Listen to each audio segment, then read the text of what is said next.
மதுரை திருப்பரங்குன்றத்தில் தடையை மீறி பள்ளிவாசலுக்கு ஆடுகளை எடுத்து செல்ல இஸ்லாமியர்கள் முயற்சி செய்து வருவதால் அங்கு காவல்துறையினருடன் வாக்குவாதம் நடைபெற்று வருவதை அண்மை செய்தியாக பார்த்து வருகிறோம். கூடுதல் விவரங்களை செய்தியாளர் அருண் வழங்க கேட்கலாம். வணக்கம் அருண், கூடுதல் விவரங்கள்.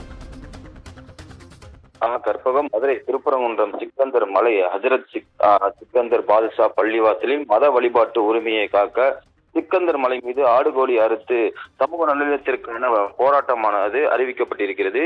இந்த அதாவது சமூக நலத்திற்கு கோபந்தி விருந்தானது அறிவிக்கப்பட்ட நிலையில் தற்போது காவல்துறையினர் அந்த பகுதியில் தடுத்து நிறுத்தியிருக்கிறார்கள். மதுரை காவல் துணை ஆணையர் இனிகோ திவ்யன், அனிதா மற்றும் திருமலைக்குமார் ஆகியோர் தலைமையிலான போலீசார் கிட்டத்தட்ட 500க்கும் மேற்பட்டோர் குவிக்கப்பட்டிருக்கிறார்கள். திருப்பரங்குன்றம் அருள்மிகு சுப்பிரமணிய சுவாமி திருக்கோவிலின் அடிவாரத்தில் சுப்பிரமணிய சுவாமி திருக்கோவிலும் மலைக்கு மேல் காசி விஸ்வநாதர் ஆலயமும் உள்ளது. இதற்கு அருகாமையிலேயே திருப்பரங்குன்றம் சிக்கந்தர் மலை ஹஜரத் சிக்கந்தர் பாதுஷா பள்ளிவாசலானது அமைந்திருக்கிறது. வழக்கமாக முஸ்லிம் இஸ்லாமிய சமூக மக்கள் ஆண்டுதோறும் சம மத நல்லிணக்கத்தை வலியுறுத்தி ஆடுகோழி அறுத்து சமூக நல்லிணக்கத்திற்கான கோபந்தி விருந்து ஆண்டுதோறும் போடுவார்கள்.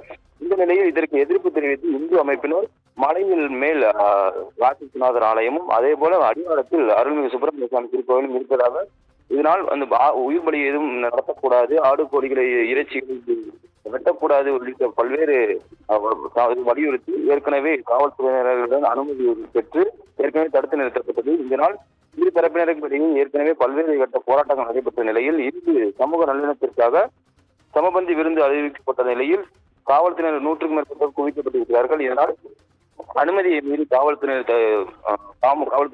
தடுத்து நிறுத்தியும் முஸ்லிம் அமைப்பினர் ஏராளமான 100க்கும் மேற்பட்டோர் காவல்துறையுடன் வாக்குவாதத்தில் ஈடுபட்டு மலை மீது ஏற முயன்றதால் தற்போது பரபரப்பான சூழலான நிலை வருகிறது. மேலும் ஆடு கோழியை கையில் வைத்தபடியே ஏராளமான முஸ்லிம் அமைப்பினர் மற்றும் இஸ்லாமிய சமுதாய மக்கள் 100க்கும் மேற்பட்ட மலை மீது ஏற முயன்றதால் தற்போது அங்கு பரபரப்பான சூழல் நிறைவேறுகிறது. தொடர்ச்சியாக காவல்துறையினர் பேச்சுவார்த்தை நடத்தி வருகிறார்கள். இருப்பினும் லேசான தள்ளுமுள்ளு ஆனது ஏற்பட்டு வருகிறது. இதனால் அந்த பகுதி முழுவதுமே தற்போது பரபரப்பான சூழலான நிலவி வருகிறது. விவரங்களுக்கு நன்றி அருண்.